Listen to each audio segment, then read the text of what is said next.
Il était temps, on a failli attendre. On a failli un petit peu attendre, mais voilà. Là, à l'heure où j'enregistre, il est 23h et voilà, ça y est. Les deux Joao ont été officiellement annoncés. La saison peut commencer, j'ai envie de dire.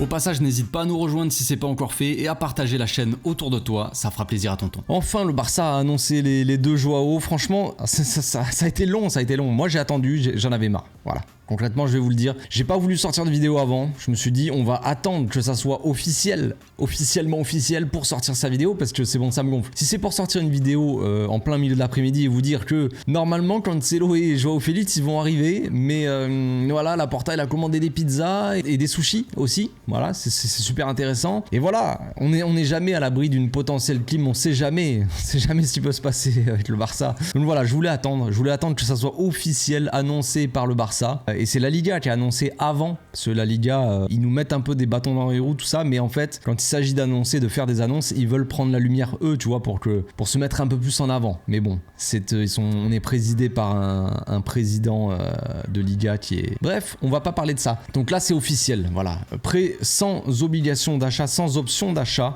Ça peut ticker, tiki-taka. Non, il y en a plein qui se posent des questions, il y en a plein qui se disent, ouais, non, c'est pas bien, c'est pas une bonne chose. Le Barça a signé 2 joueurs pour les remettre, on va dire, à niveau, les montrer, on va dire, regardez, Joao Félix va retrouver, ça se trouve, son niveau, Joao Cancelo va faire, si ça se trouve, une grosse saison, et voilà, on les aura juste eu en prêt pendant 1 an, et ils repartent dans leur club après, et pour être mieux vendus la saison prochaine. Oui et non, j'ai envie de dire.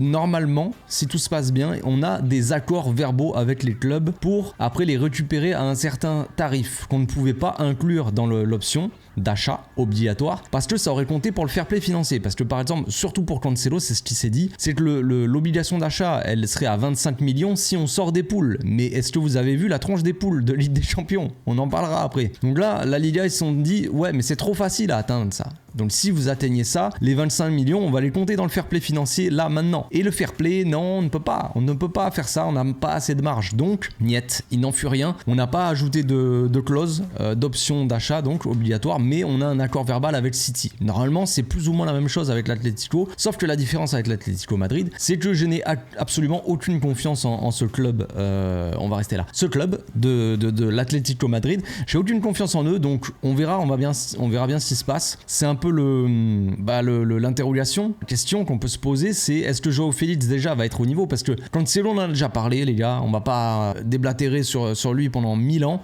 J'ai déjà fait une vidéo où j'ai analysé le joueur aussi. Je ferai la même chose pour Joao Félix sûrement en début de semaine prochaine. On va se faire plaisir un petit peu. J'attends, pour le moment, j'aurai pas le temps avec le match de ce week-end, tout ça. Donc je ferai ça pour Joao Félix aussi. On va bien s'amuser, on va parler un petit peu terrain aussi de temps en temps, c'est bien. Mais Joao Félix, c'est l'interrogation. On sait que la saison dernière avec Chelsea, c'était quand même plutôt moyen. On sait qu'avec l'Atlético Madrid, c'est pas forcément la folie non plus. On sait qu'il était peut-être pas dans des bonnes conditions, peut-être que ça lui plaisait pas, peut-être qu'il était vraiment pas bien à l'Atlético Madrid dans une équipe comme ça qui proposait un football peut-être qui lui correspondait pas assez ou qui lui correspondait pas du tout, je ne sais pas. Donc regardez, Joao avec le Portugal, quand il s'amuse un petit peu, ça peut donner de belles choses. On verra. Comme je l'ai dit, je vais pas spécialement parler terrain non plus, mais je pense que ce prêt, pour donner un peu mon avis vite fait, le prêt de Joao Félix, c'est plutôt une bonne chose, sachant qu'on a fait partir Ansu Fati donc est parti officiellement en prêt donc à Brighton. Là, si tu fais partir Ansu Fati, il faut faire venir Joao Félix. Tu vois, pour moi, c'est un peu la logique. Si tu fais partir Ansu Fati,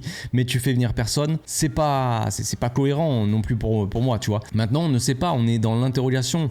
Mais est-ce qu'avec Ansu Fati, on aurait été sûr qu'il aurait fait une bonne saison? Tu vois, on n'en sait rien finalement. On aura attendu encore. Fati, le retour, il rentre, il fait une bonne rentrée, vas-y, il joue le prochain match et le match d'après il est mauvais, c'est toujours la même chose. Donc comme je l'ai dit, je donnais mon avis pour Ansu Fati pour son prêt. Je pense que c'est une bonne chose pour lui. Il va aller là-bas, il va gambader en première ligue, il va peut-être revenir au niveau, il va se mettre en confiance, tout ça c'est bien pour lui. Maintenant Cancelo, je pense que il a quand même de fortes chances de réussir au Barça, je pense. Déjà je me suis déjà un peu exprimé là-dessus, mais il était très malheureux dans ses anciens clubs, il n'était pas dans une situation vraiment optimale pour jouer un beau football, pour proposer quelque chose d'intéressant. Maintenant s'il a a toujours, si c'est vrai qu'il a toujours voulu venir au Barça et qu'il est très emballé et qu'il voulait absolument venir au Barça, et ben il va avoir cette joie, tu vois, et ça va venir naturellement pour un footballeur comme lui, surtout qui est un footballeur, on va dire, qui te procure un peu d'émotion. Ça marche aussi à l'émotion. Donc voilà, maintenant l'interrogation, est-ce que ça va marcher? Joao Félix, on le sait, il y en a plein qui sont fans, il y en a d'autres qui sont pas du tout fans. Bon,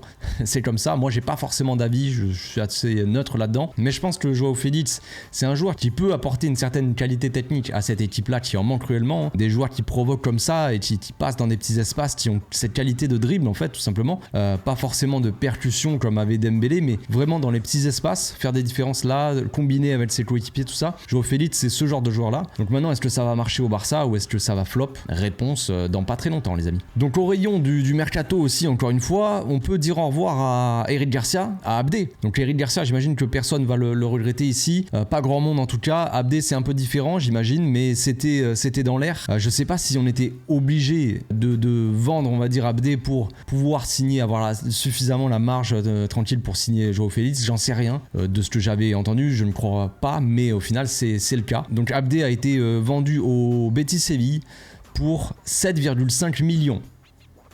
Alors ça parlait de 10 millions, je trouvais ça assez ridicule. On avait, sachant qu'on leur a vendu 50% des droits, donc c'est-à-dire qu'il y a une potentielle vente du Betis Séville, on aura le droit à 50% du montant. Donc si jamais Abdé explose au Betis Séville, si jamais il y a une équipe anglaise qui arrive et qui dit je pose 90 millions sur Abdé, j'en sais rien, eh ben on aura 45 millions pour Abdé. Voilà, donc ça c'est la chose à noter. Est-ce que c'est une bonne chose? Je ne pense pas. Je pense pas qu'Abdé ça soit un bon move de la part du club. Après, c'est le joueur qui voulait absolument partir. Ça, c'est vraiment quelque chose qu'il faut se dire aussi. Xavi ne voulait pas qu'Abdé y parte. Il voulait avoir un profil comme Abdé sur le banc. Sauf que Abdé, il voulait jouer. Il avait sûrement peur, comme Ansu Fati, de la concurrence. Alors, la concurrence d'Abdé, c'est soit Ferran Torres à gauche, soit un milieu de terrain. Ce que je peux comprendre, sachant qu'on joue avec 4 milieux. Donc, on n'a pas forcément la possibilité de jouer. En tout cas, Xavi ne se donne pas la possibilité de jouer avec un ailier gauche. Pas souvent. On n'en sait rien. On verra. Donc, c'est soit Ferran Torres, soit un milieu. Et puis, la concurrence à droite, c'est soit Rafinha, soit un gamin de 16 ans. Donc c'est compliqué, peut-être qu'il s'est senti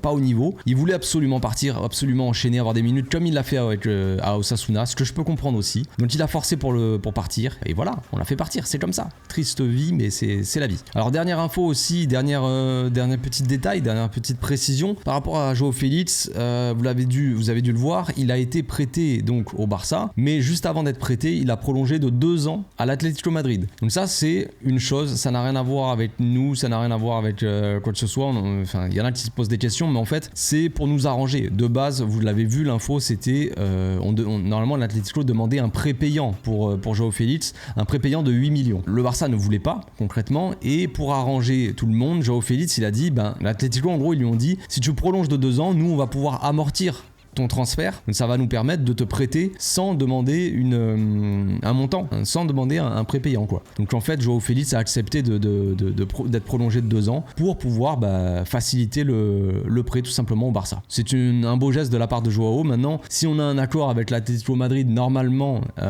eh bien on pourra quand même l'acheter à un prix je ne sais pas lequel, c'est rien si on s'est vraiment mis d'accord avec l'Atlético, mais si c'est le cas eh bien normalement on devrait pouvoir l'acheter à un prix raisonnable, on verra. On va parler maintenant vite fait du tirage au sort de la Ligue des Champions pour finir la vidéo. Vous avez dû le voir hier, bon il y a eu le tirage, hein. Moi j'étais en live sur YouTube, pour ceux qui étaient là avec moi, d'ailleurs je remercie tout le monde, franchement le live a très bien marché, il y avait vraiment énormément de monde, ça m'a étonné d'ailleurs, quand j'ai fini le live j'avais pas vu qu'il y avait autant de monde sur le live. Il y avait eu en tout, dans tout le live, je crois qu'il y a eu genre à peu près 5000 personnes je crois qui sont passées, qui est au final le plus gros live qui a marché sur la chaîne, donc franchement j'étais très satisfait, très content, très surpris, mais c'est cool, ça me fait plaisir. Donc vous avez dû le voir, le tirage au sort a été fait, on tombe dans le groupe, comment l'appeler, on avait le groupe de la mort la saison dernière, là le groupe de, je sais pas, de la blague.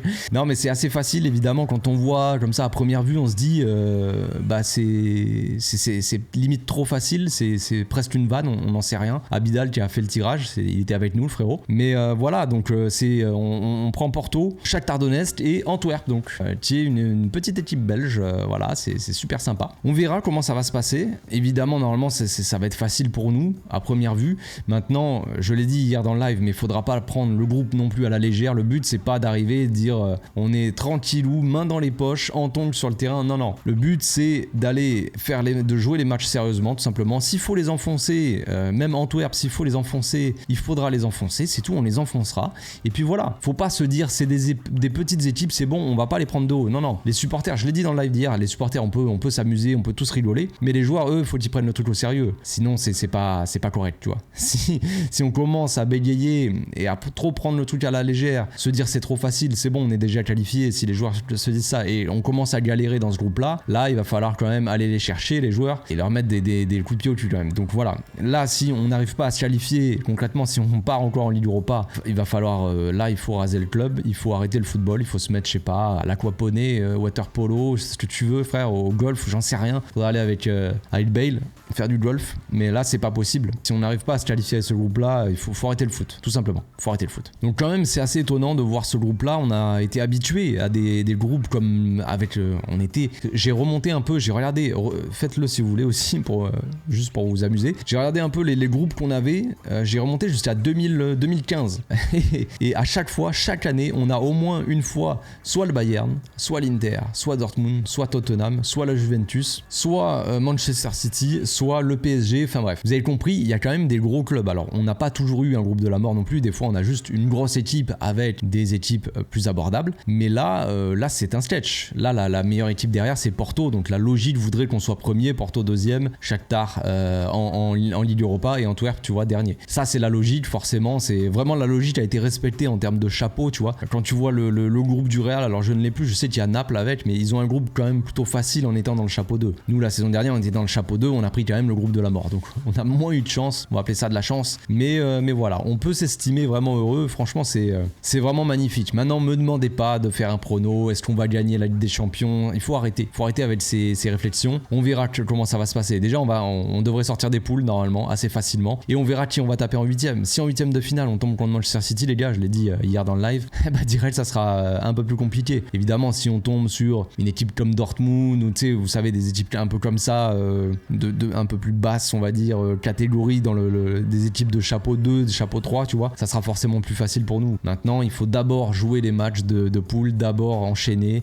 Aussi, il y a des joueurs qui sont arrivés là, qui viennent d'arriver dans cette fin de mercato, ils auront à peine le temps de connaître leur coéquipier que la Ligue des Champions, elle va démarrer. Donc avoir un groupe comme ça aussi faible, ça va nous permettre de monter en puissance tranquillement et de pas se mettre de pression aussi. On a un groupe assez jeune.